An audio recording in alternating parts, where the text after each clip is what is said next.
Good morning, my friends. It's about 20 to 8, 25 to 8 on the morning of Sunday the 26th of October. I would have left it a little bit longer, probably until I got at least a couple of hundred views on the previous video. Yeah, I would have left it before coming and seeing you again, but I was so sad yesterday to hear about the death of Jack Bruce. I thought I had to come and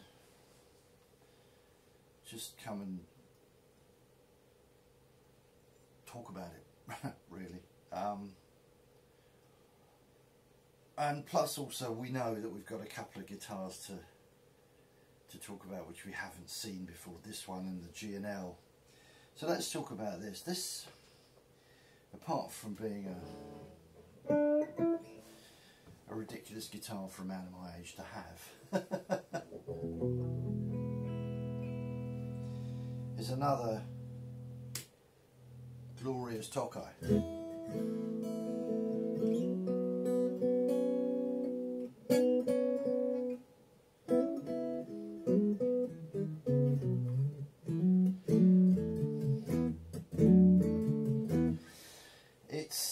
Of the three, it's the best made. It's the lightest by a long way. It's the lightest electric guitar I own. It's under £6, 5.8 pounds. If you had a Telecaster of this weight, you'd be bragging about it all over. So, yeah, really like. Since I moved the strap button from right at the end to here, it balances perfectly. Strap button on the back here means, of course, that I can't actually see anything that's going on. The only drawback for me at home here is that, like the 335 was, the pickups are ferociously loud.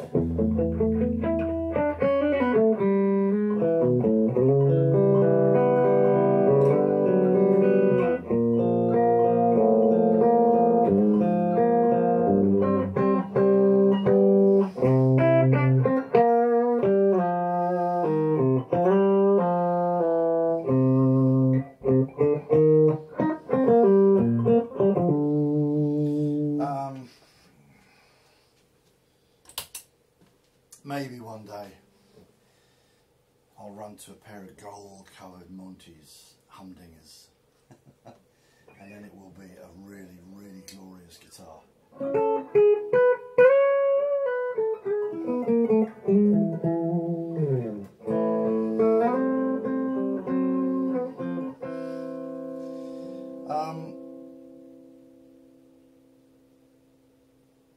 I've told stories in pretty much every video I've ever done here. A lot of you won't have heard some of them.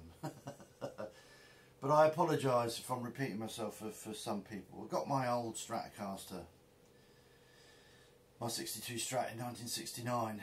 In 1968 I was playing a broken Spanish guitar that I'd found in a dustbin in the house where my mother was a housekeeper, and it had, you know, the back was off, it had no bridge. I stuck a bit of wood in, and the wound strings were, I think two of them were coming out unwound, and there were buttons missing. It wasn't, suffice to say, it was not a viable guitar.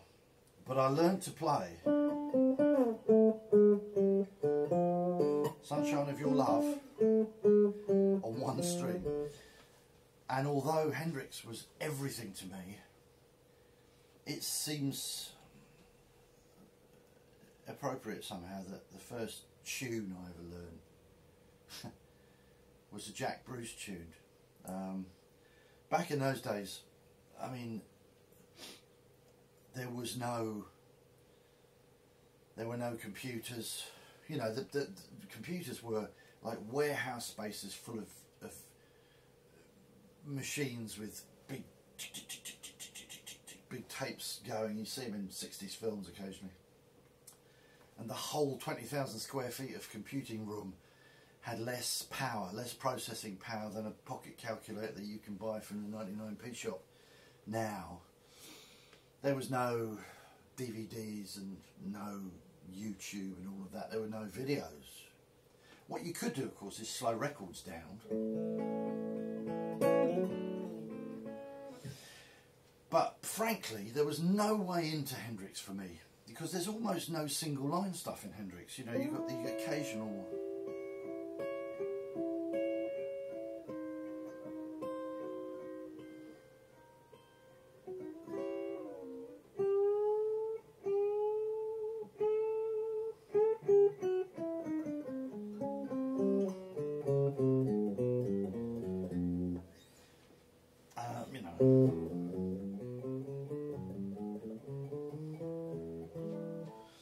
But there was no way into most of it, so I had to do my learning from, you know, Kim Simmons of Savoy Brown and Paul Kossoff and Eric Clapton, of course, and Cream were, you know, were the band. And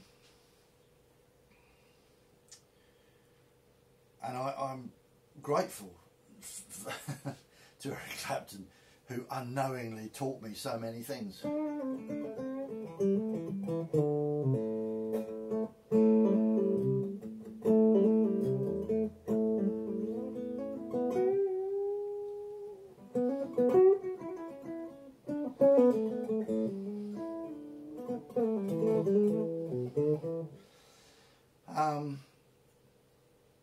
And Cream were great, you know, were a great resource for me. Eric Clapton was a great resource for me. All that live stuff, fantastic. To try and, you know, just play your way through it, sort of a lick here and a lick there and whatever. And you sort of slowly put together something resembling a style. But the thing that I sort of enjoyed about Cream, apart from the work of learning stuff, what I enjoyed was Jack, mostly. An amazingly dynamic, committed and musical and thrilling bass player, singer, fantastic writer, you know.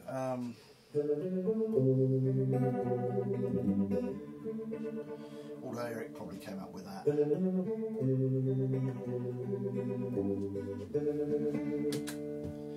But Jack wrote so many.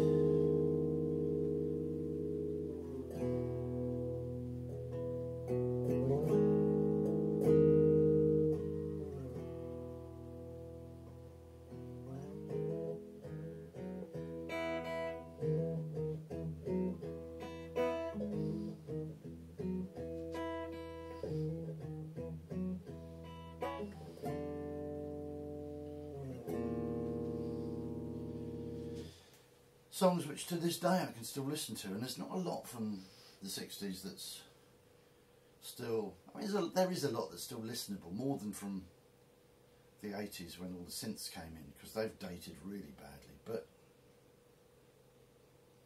Jack Bruce songs are thrilling. I mean, they're absolutely thrilling.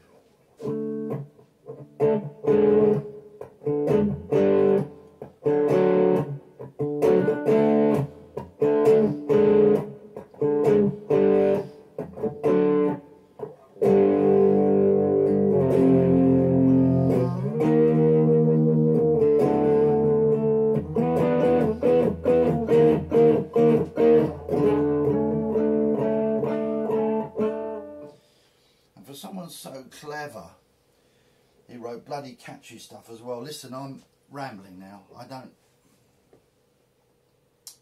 There are people who knew him who are talking about him, and I didn't know him, but I loved what he did.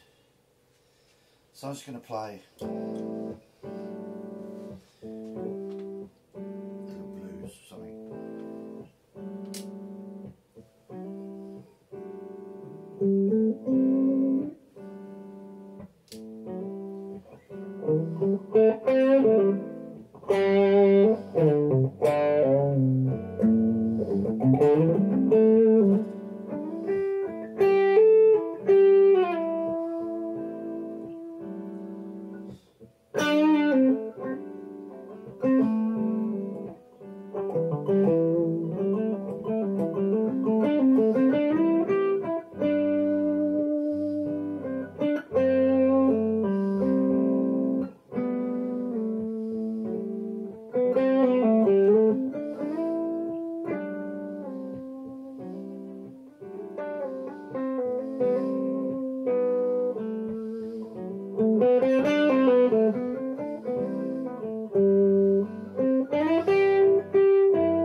listen, having brought you all down, I'm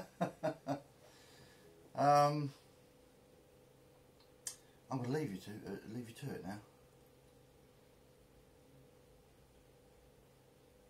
I'll come back in cheerier frame of mind sometime in November.